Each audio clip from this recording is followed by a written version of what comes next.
you. Go ahead. Thank you, Mr. President. You have campaigned as a pro-life president. You have defended the rights of unborn children. You now have a divided Congress. It's unlikely to pass any pro-life bills. Very tough issue. How are you going to push forward your pro-life agenda? Just going to push. I've been pushing. I've done a very good job, too. We're very happy with me. But it's a tough issue for the two sides. There's no question about it. But what are you going to do? There is great division. What am I going to do? I won't be able to explain that to you because it is an issue that is a very divisive, polarizing issue. But there is a solution. I think I have that solution, and nobody else does. We're going to be working on that. Yes, go ahead, please. She took your place, but that's okay. Mr. President, just a quick question on rural America. In states like Indiana, North Dakota, folks turned out for Republican candidates. Could you talk a little bit about what this means for your agenda in terms of trade and the Farm Bill? The Farm Bill is working really well. I mean, we could have had it approved any time, but we're looking to get work rules approved. The farmers want it. I'd like it. The problem is the Democrats are not giving us the 10 votes that we need. Everybody wants it. The farmers want it, but the Democrats are not approving the Farm Bill with work rules. We could have it very fast without the work rules, but we want the work rules in, and the Democrats just don't want to vote for that. So at some point they'll have to pay maybe a price. Jeff, go ahead. Thank you very much, Mr. President. Thank you. Have you seen any evidence that Russia or China intervened in yesterday's election? Well, we're going to make a full report, and unlike the previous administration, we've done a lot of work on that issue. And if you look, speak with the FBI, speak with the Department of Justice, speak to Homeland Security. We've spent a lot of time. It gets very little coverage in the papers. I mean, you cover the nonsense part, but you don't cover the important. This is very important. And we have been working very hard on China and Russia and everybody else looking into our elections or meddling with our elections. But people tend not to write about it. But we have worked very hard, as you probably heard. What do you intend to say, sir, to President Xi and to President Putin when you meet with them later this month? Well, I have a good relationship with both. I know President Xi better, but I think I have a very good relationship with both. I actually had a very good meeting in Russia that you people didn't agree with, but that's okay. It doesn't much matter, obviously, because here I am. But the fact is that I had a very, very good meeting, with President Putin, and a lot was discussed about security, about Syria, about Ukraine, about the fact that President Obama allowed a very large part of Ukraine to be taken, and right now you have submarines off that particular parcel that we're talking about. That was President Putin who annexed Crimea, sir. That was President Obama's regime. That was during President Obama, right? That was not during me. But it was President Putin, sir, who did the annexation. No, it was President Obama that allowed it to happen. Had nothing to do with me. Okay, go ahead. Yeah, go ahead. Go ahead. Go ahead. Thank you, Mr. President. Cordelia Lynch, Sky News. You're a man who likes to win, but last night was not an absolute victory for you. I'll be honest. I thought it was a very close to complete victory. When you look at it from the standpoint of negotiation, when you look at it from the standpoint of deal making, because it's all about deal making, again, if we had the majority and we had 1 or 2 or 3 votes to play with, we would have been at a standstill. I really believe that we have a chance to get along very well with the Democrats. And if that's the case, we can do a tremendous amount of legislation and get it approved by both parties. So I consider it to be, hey, look, I won Georgia. President Obama campaigned very hard in Georgia. Oprah Winfrey campaigned very, very hard all over the television. I said, this is going to be tough. I only had me. I didn't have anybody else. And I went to Georgia, and we had one of the largest crowds that anybody here has seen ever at a political rally. And you know what? He won. And he won actually by, pretty good margin. He won. And then we went to Florida, and they had celebrities all over the place. And a man who happens to be a very smart person was running, Ron DeSantis, and people didn't give him a chance. And I went, and we had we did some great work, and they're going to have a great governor of the state of Florida. And then we talked about the Senate, and a lot of money was pouring in for the Democrat. This is a man who's been in office for like 44 years or something. This is a man who's like a professional at getting elected and being at office. So he's not, Bill Nelson, not easy to beat, okay? But they had a lot of celebrity coming out for Nelson. They had everybody coming out for Nelson. And Rick Scott won, and I helped him. And I think we've done an amazing job. And you could look at many other places. You just take a look at some of the other places. And we just got the word that in Iowa, you have a governor who just got extended, who's Fanta Kim, just got extended, and numerous other places. I think it was a great victory. I'll be honest. I think it was a great victory. And actually, some of the news this morning was that it was, in fact, a great victory. But if you look at it from the standpoint of gridlock, I really believe there's going to be much less gridlock because of the way this is going than any other way. President, quick follow-up on that. Wait, sit down, please. Go ahead. Thank you, Mr. President. Let me ask you about one of the campaign promises you made down the stretch, which was a 10% tax cut for the middle class. Yeah. You just talked about gridlock. Democrats, they now run the House Yeah. Ways and Means Committee.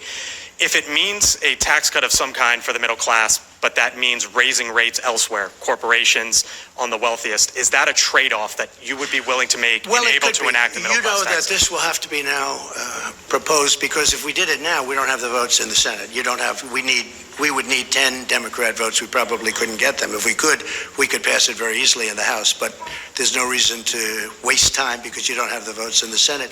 But if as an example, if the Democrats come up with an idea for tax cuts, which I'm a big believer in tax cuts, I would absolutely pursue something, even if it means some adjustment. Some adjustment on which side, the corporate, the individual? Yeah, to make it possible.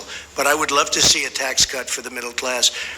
Now, that's going to be their decision. They're going to have to make that decision. As you know, if we bring it up to the Senate, we'd need Democrat votes 10, and we don't have those 10 votes. And just because the markets would want to know, sir, some adjustment, would that be 1%, 2%, 3% on either side? It's too early. I'm just saying, I would be certainly willing to do a little bit of an adjustment. Go ahead, behind. Thank you. Go ahead, Thank you. please. Mr. President, thank you very much. Two questions. One is, you had talked about leaders who had called to congratulate you. Did President Putin call to congratulate you? And will you, in fact, meet with him at lunch this coming weekend? Well, as I understand it, we're having, and I guess a lot of you are going over, we're having a lunch for numerous countries. I'll be there. I believe President Putin is going to be there. We don't have anything scheduled. I don't think we have anything scheduled in Paris. And I'm coming back very quickly. I'm going over. This is a great event. This is an important, really, this is going to be a very important and I think a very beautiful ceremony. I'm looking forward to going, and we're representing the incredible heroes of the world, but the heroes of our country from World War I. And so I'll be going there, and I am very proud to go there. Did he call you? I don't think we have time set aside for that meeting. Now, with that being said, we're very shortly meeting again at the G20, where he'll be there, and I'll be there, and that's where we're actually looking forward to meet.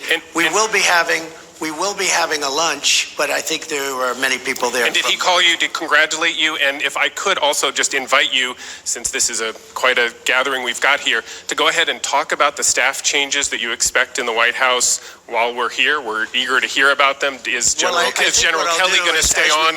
As we make changes, we'll sit down and talk to you about it. I mean, there's no great secret. A lot of administrations make changes after midterms.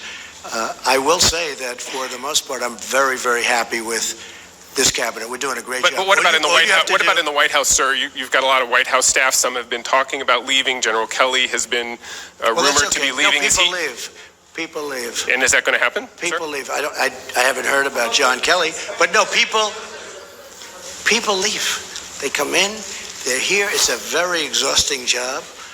Although I love doing it, I must tell you, but it's exhausting for a lot of people. I'm surprised at a lot of people. They start off, they're young people, they're there for 2 years, and they're old by the time they leave.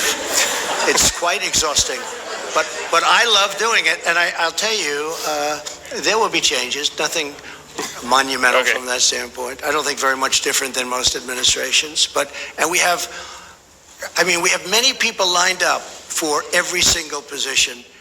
Any position, everybody wants to work in this White House. We are a hot country. This is a hot White House. We are a White House that people want to work with. Okay. No, please, behind you.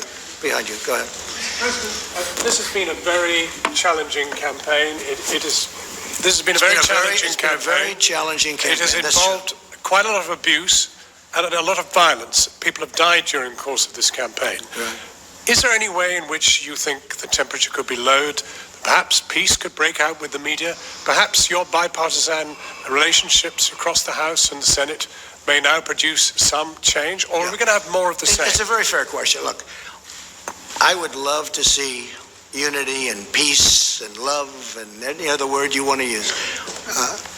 And obviously, I think we had to, especially at this particular juncture, we had to wait till after the midterms are over. Now they're over. If they would cover me fairly, which they don't. I'm not saying that in a hostile way. I get extremely inaccurate coverage.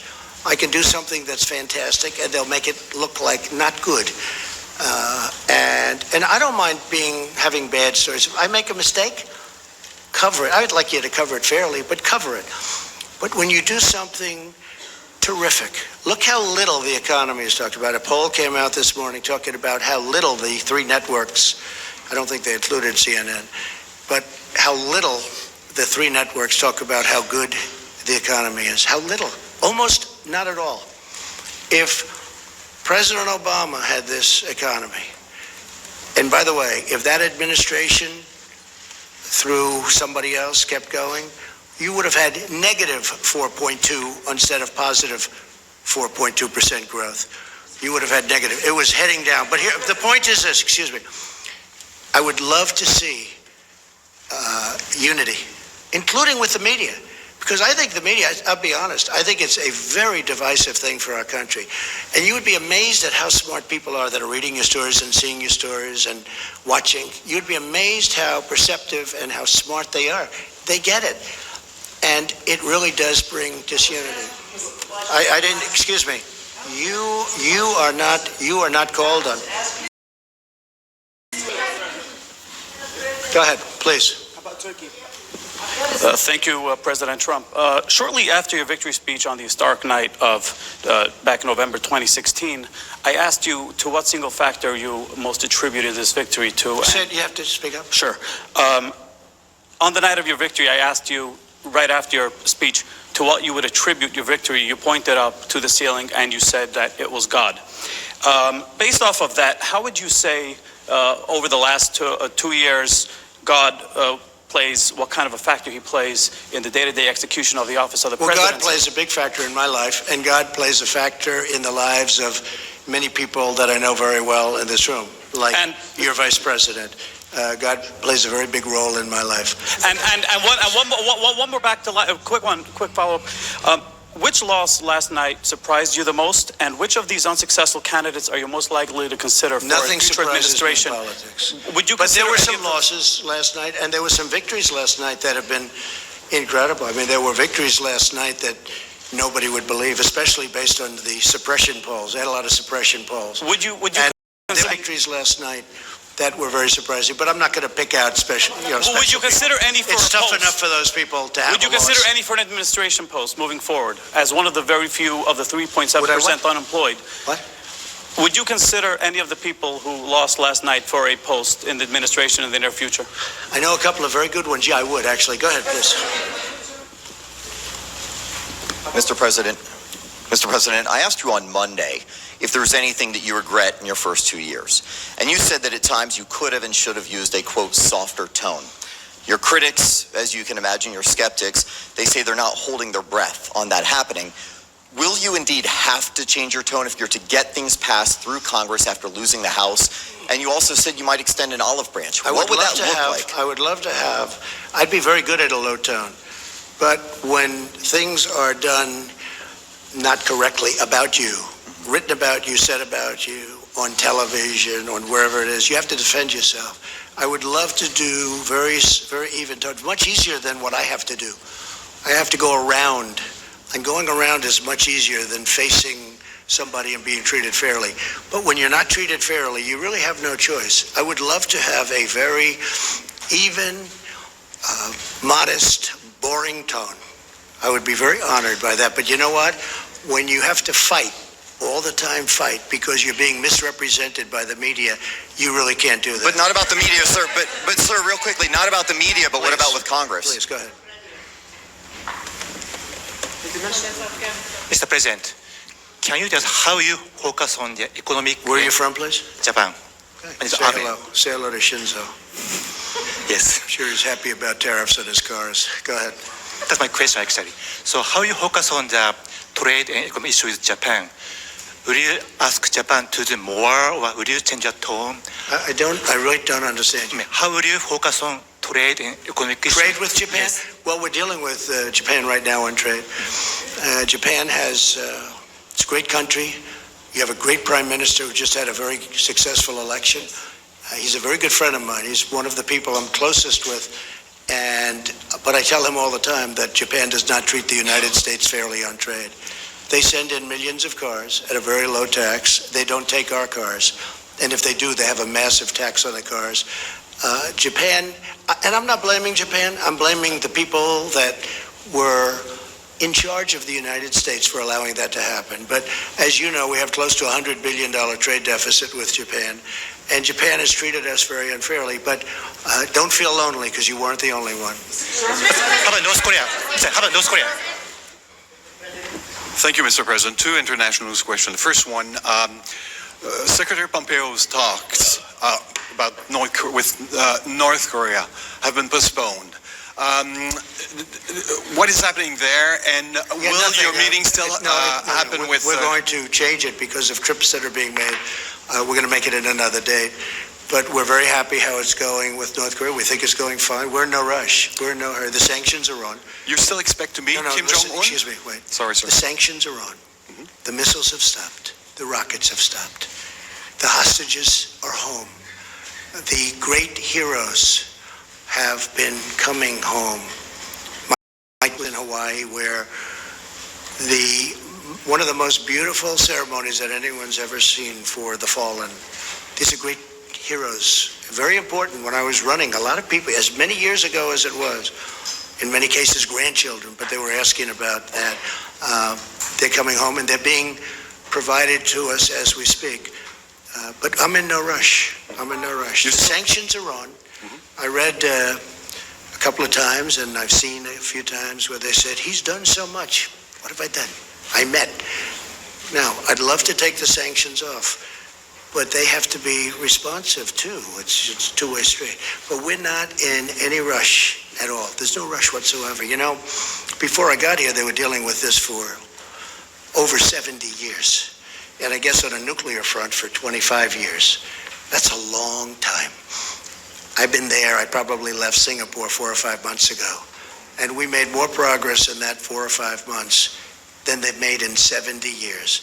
And nobody else could have done what I've done. But I'll say this very simply. We're in no rush. The sanctions are on, and whenever it is. But that meeting is going to be rescheduled. That meeting, but I thought your meeting with Kim Jong-un will it happen in the next month? Sometime next year, I would say. Sometime next year? Sometime early next year. And a quick question on the USMCA. Now that it's been concluded, have you repaired your relationship with Prime Minister Trudeau? Yes, I have. We have a very good relationship. Thank you very much, Mr. President. We've been talking a lot about division and the division that exists in this country right now. And some of the statistics are disturbing, I think, to just about everyone. Anti-Semitic incidents have increased by 57% since 2016. Hate crimes are on the rise. Why do you think that is? And what will you do about it? It's very sad to see it. I hate to see it. And as you know, I've done more. In fact, if you were with us the last time we met, Prime Minister Netanyahu said that this president has done more for Israel than any other president. Those words, those exact words. Jerusalem, protection, working together, so many different things. But the big thing is Jerusalem. You know, many presidents have said they are going to build the embassy in Jerusalem. Never happened. Making it the capital of Israel. Never happened. Never happened. But it happened with me, and quickly. And not only did it happen, we built the embassy. that would have taken another 15 or 20 years and cost probably billions of dollars, and we did it for a tiny amount of money. It's already done. It's open. Nobody has done more for Israel than Donald Trump. And the nice part is that's not me saying it. That's Prime Minister Netanyahu. But what about Mr. President, what about the divides in this country? Mr. President, what about healing the divides in this country Well, and we want to addressing see those we issues want to see it healed. specifically? And one of the things I think that can help heal is the success of our country. We are really successful now. We've gone up $11.7 trillion in worth. If you know, China's come down tremendously. China would have superseded us in 2 years as an economic power. Now they're not even close. China got rid of their China 25. We'll have a good meeting and we're going to see what we can do. But I have to say this, billions of dollars will soon be pouring into our treasury from taxes that China is paying for us. And if you speak to Mr. Pillsbury, who probably is the leading authority on China, he was on the other day saying he has never seen anything like it. And you know who else hasn't? China hasn't. And Mr. President, but we're going to try and make a deal with China because I want to have great relationships with President Xi, as I do, and also with China. you're talking about the economic. How do you see your role as a moral leader? Go ahead. Mr. President, just how do you see your role as a moral Go leader? ahead. There's so many people, I'm sorry. As a moral leader, though. I think I am a great moral leader, and I love our country.